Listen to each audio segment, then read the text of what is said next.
song is talking about the first ladies, the ones that's been holding it down through the years.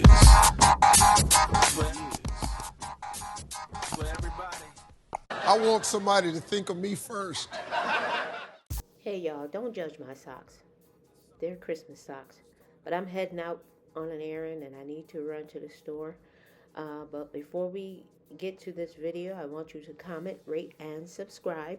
Tell your family and your friends that we are over here and join the first family. So I'm headed out. I was trying to come up with this recipe to feed my family. As you can see, it snowed on the East Coast. And I wanted to remind you all that God is in your story.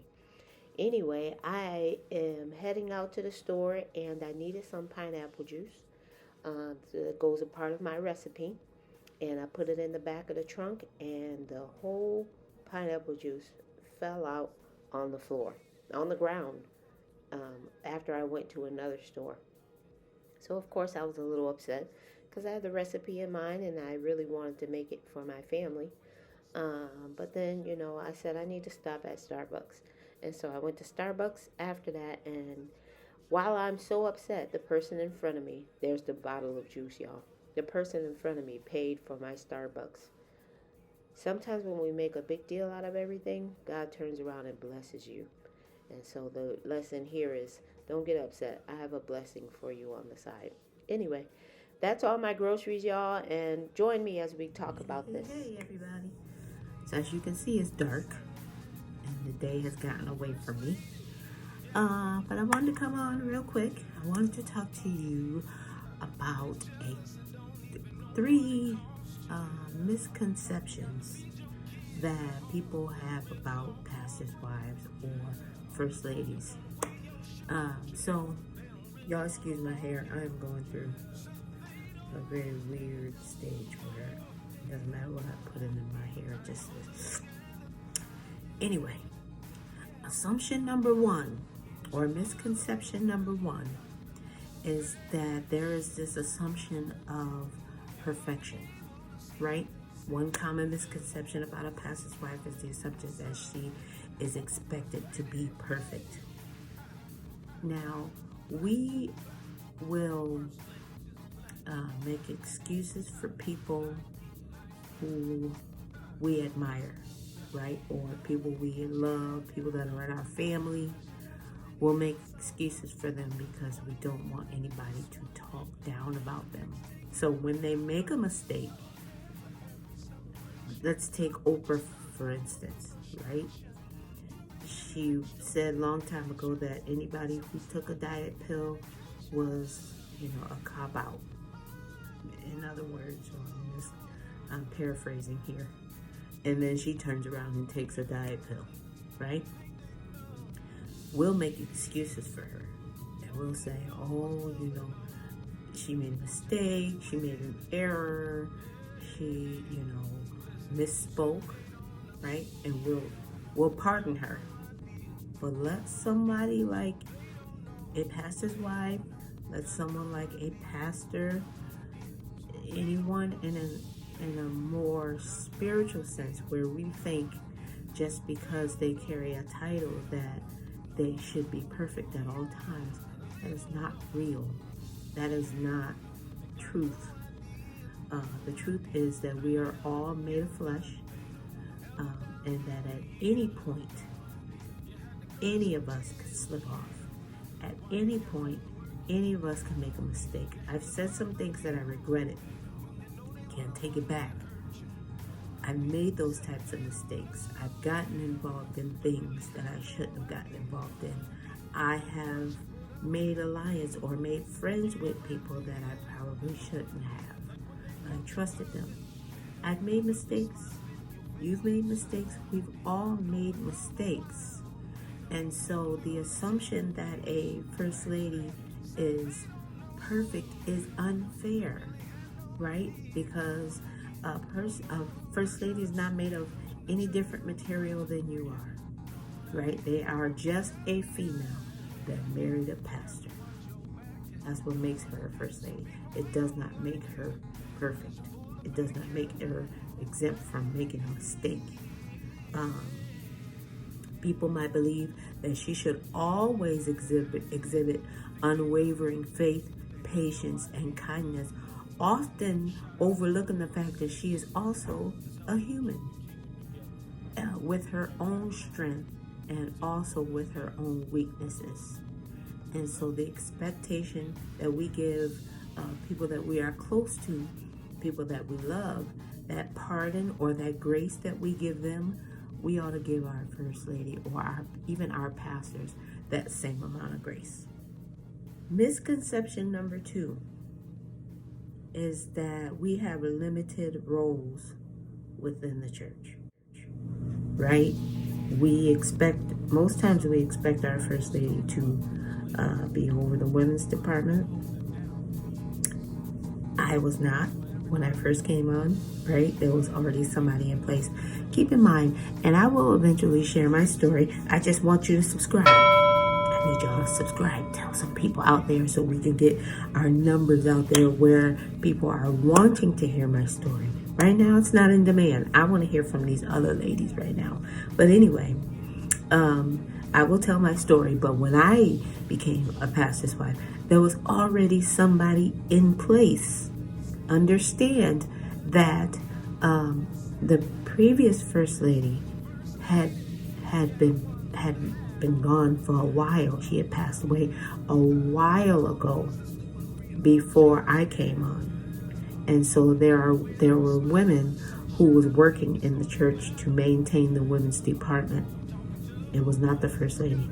So there's always an assumption that the First Lady will work in the women's department. There's always an assumption that she will sit quietly and wear her royal hats and do nothing, right? There's also that misconception that she's supposed to look good at all times. I had 2 examples of a First Lady coming up, right? I actually had 3, but I came up with my grandmother. My grandmother was busy in the church. She was not just the First Lady, but she was also served as district missionary over the district in our area in Springfield. So she was busy. So she was one who was hands-on, right? But then I was under another First Lady who kept quiet. You barely heard from her. The only time we heard from her was during pastoral anniversary. And even that was, a couple minutes, right? That was the most we heard from her. And a funny story, when I was getting married, she asked me, do you know how to cook? The older saints believe if you don't know how to cook, you ain't gonna have no husband a long time. Anyway, those were my examples of what a First Lady was. So their roles were different in the church, but we ought to not just assume, like there are even some First Ladies who can't sing. And there's always this assumption or misconception that all First Ladies know how to sing. That is not always the case, right? I just happen to know how to sing, but there are First Ladies who don't sing. And what we have to do is we have to take the First Lady out the box and realize that everybody does not fit in the same frame. And there's going to be some First Ladies that are not limited to just the women's department. There are so many talented First Ladies that know how to do so many different things. And if we will take her out the box and realize that she can be an asset to not just her husband, but to the church, then our churches will be more productive because leadership will now be in a different role, and she can actually add to the ministry. She can actually add her gifts and talents. But when we tell her, this is where you need to stay, this is where you need to be limited, then it makes some of us pull back from doing a lot of other things. Let me tell y'all this quick story. So I was pretty new to, being a pastor's wife. And I went to this church. Now, this first lady is very mellow, very calm. I hadn't seen her really do a whole lot. Not saying that she didn't, because we were visitors to that church. I didn't see her from day to day. I didn't see her from Sunday to Sunday. I didn't know what she did in the church, and that was neither here or there at the time. But I knew that whenever we visited them, that she was very quiet. She didn't say much. And so I said, I'm going to try it. Next time we go to that church, I'm going to try to be like that, right? Because I'm not like that. When it comes to church, I love to praise God. I do. I owe him my life. And so when I enter in his house, the very least I can do is show him how much I appreciate him. That's how I feel about it. And that means not sitting quietly. That's what that means to me, right? I want to show him. And I don't just do it. Come on, let me just put this out there. Don't just do it. I don't just do it in church. I show him gratitude at home. I've been at home in serious worship sessions. I dance at home. This is not just for show. Okay, I really love God for real, y'all. Anyway, so I said that this time that I was going to be reserved when I get there. And I'm not going to do anything. I'm going to sit and look pretty. I'm going to support my husband. And I'm going to be there. I'm going to root him on. And then we're out, right? Oh my gosh. The Spirit of the Lord hit me so hard. Y'all, I was all over the place. And I don't even know what triggered. I don't know what word came out of my husband's mouth. I don't know if it was a song. I don't know if it was I don't remember what it was, but something triggered a praise out of me. And y'all, that same first lady was holding me up to keep me from hitting the floor. And that told me right there, you are not like everybody else. You need to be uniquely you, and let me use who you are.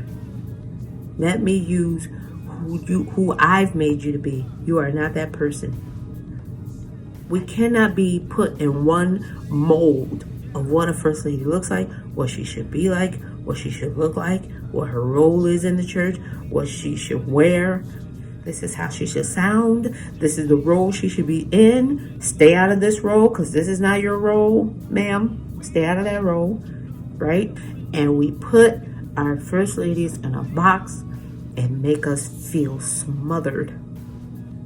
When God has put something in all of us that says you cannot remain in this box. You cannot be that pretty first lady that sits. That's what he told me. You can't be that person. He completely got me off my seat. That is the second misconception, is that we have limited roles in our church. The limited role within the church, they tell us that we ought to primarily focus on supporting our husbands, which I believe in letting that be your first ministry. It's just not your primary role. We put them in the box of taking care of domestic or administrative tasks. Some of us are, but that is not our primary role. In reality, pastors' wives, like any other member of the congregation, may have diverse skills, interests, and callings. She is called to do something. Whether we want to put her in a box of just be the first lady, that is not what God called her to do. She is called to do something. Okay? And I want to encourage all first ladies, find out what that calling is. Do not let people put us in a frame, in a mold, and says, do this, and that's it. We got to break away from that mold and do what God has called us to do.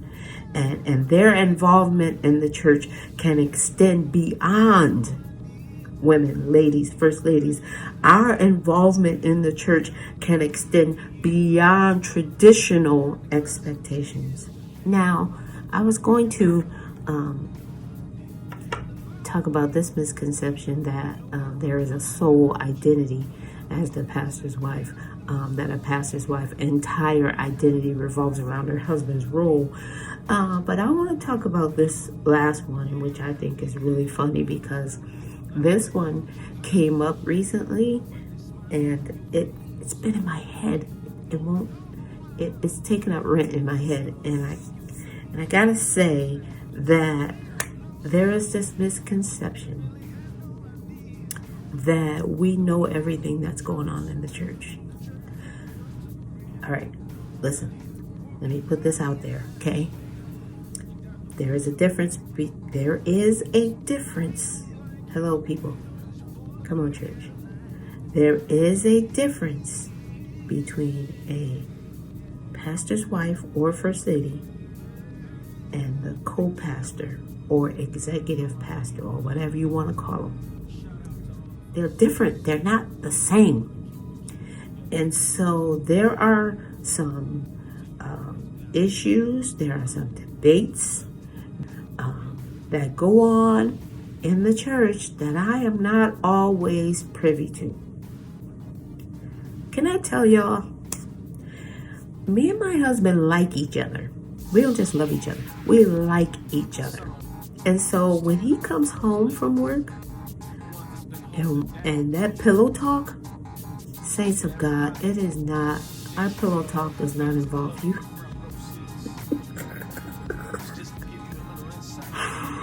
I'm sorry, but our pillow talk is not about you. It's not about the church. It's not about what's going on in your house. Our pillow talk is about what happened at work today. Like today, for instance, when I dropped that pineapple juice, I talked about that because I like him. He's my friend. And so I want to tell him things that happened to me today. And it's not about you. Our conversation is not always about the church. We both love God, and the church comes up, and God always is in our conversation. The church comes up in the sense that we have church tomorrow, right? That might be what we talk about. Hey, we got Bible study tomorrow. Do you know who's teaching? No, I don't know who's teaching. That might be the extent of our conversation. But a lot of times, I'm telling y'all, 85, 90, even 99% of the time, we are not talking about church stuff, church issues.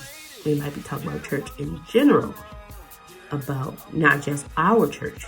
We might be talking about what church does for us, or we might be talking about what God said or how God spoke to us, because I dream a lot, so I might tell him what the Lord said to me in a dream. And I promise you, we are not sitting around talking about what's going on in the church. And so let me give you an example. There was one young lady, and I don't remember what the issue was. It's not important. But church was over. She came to me and she started in the middle of the situation, assuming that I knew. And sometimes I'll say, I don't know what you're talking about. Other times I'll just